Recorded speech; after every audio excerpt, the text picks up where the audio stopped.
today's kind of like really all over the place with this video.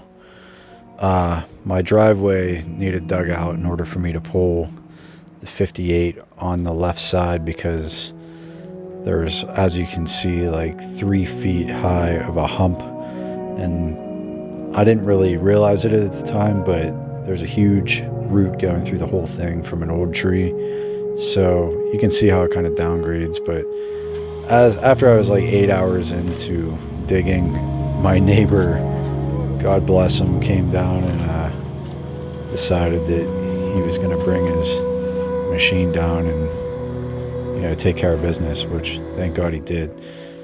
And that is the finished product. So now I can pull my car on either side, which is great. So I started out the day just thinking, I'm going to do my plugs and wires because they need done. And then after inspecting the plugs, I realized that they really weren't that bad and they really didn't need changed. They weren't any better really than the new ones, which you will see in a second.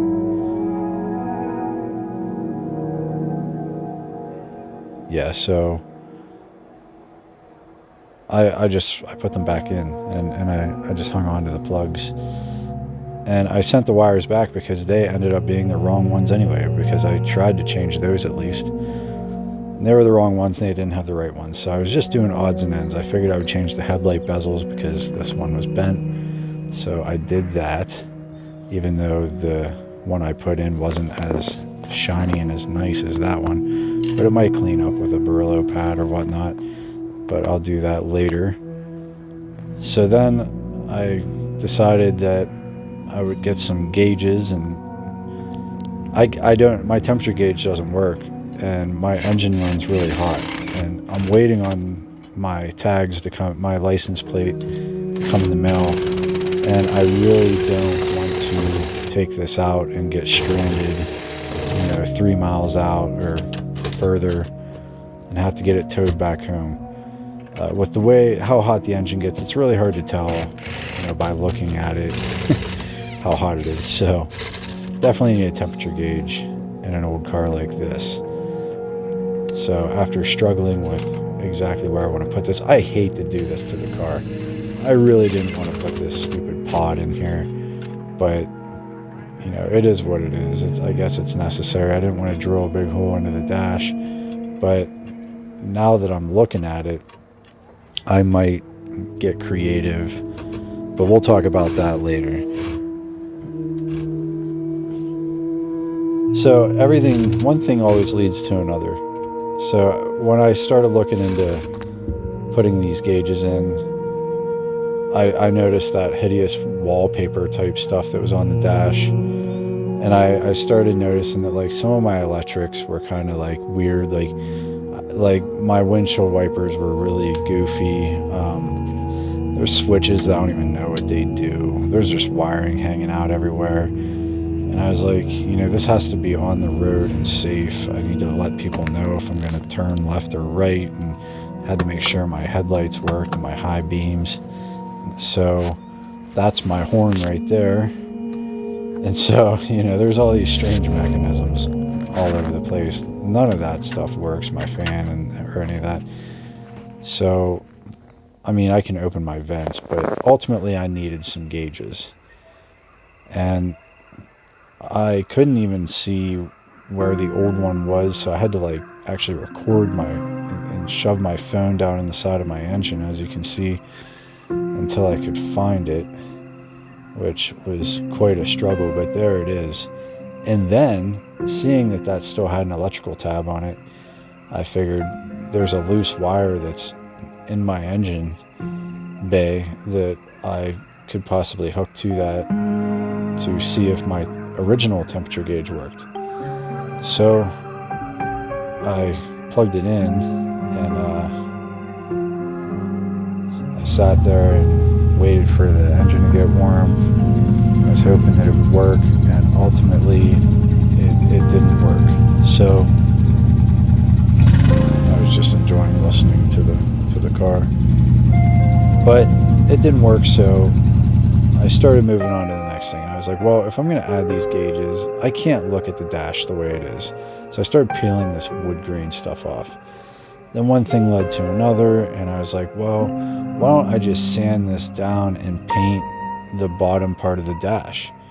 So I taped everything off for like 4 hours. This video is going to make everything look a lot easier and quicker than what it really was. I taped everything off. I sanded everything down. I wiped everything down with acetone. And then it got too dark. And when I say I sanded it down, I mean, I did. Just take my word for it. I'm not going to show the whole process, but I sanded every square inch of the dash. And it's all metal, by the way. I mean, anyone who knows anything about these cars would know that. But for you newbies that, never saw a 1958, there's no plastic in this car, which is why we love them so much.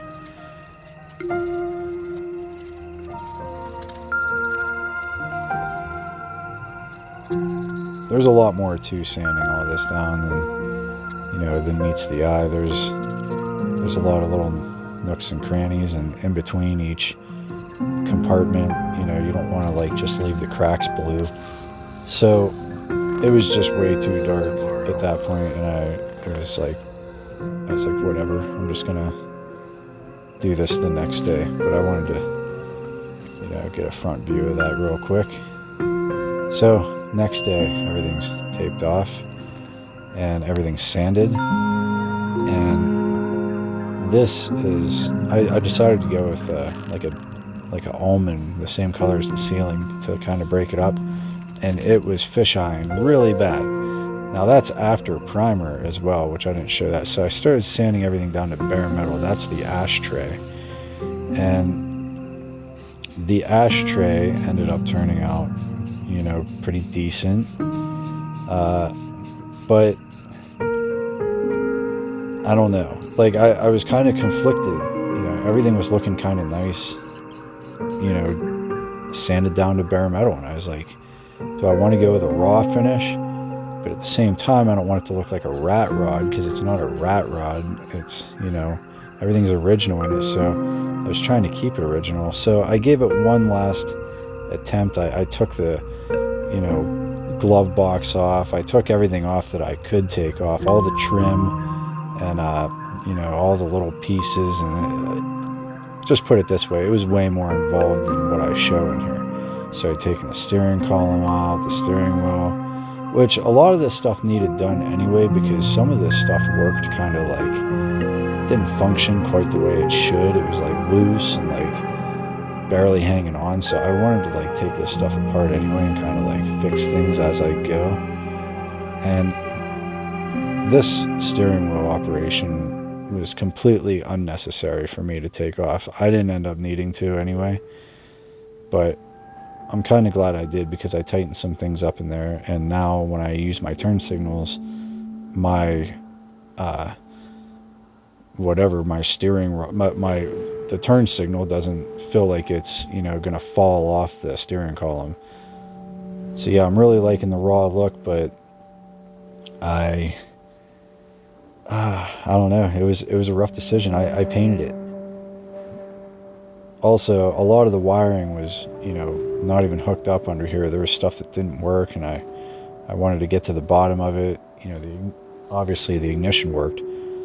So then I painted the steering, this is above the steering wheel, below the dash, and it was, it turned out horrible. So then I sanded it back down to bare metal.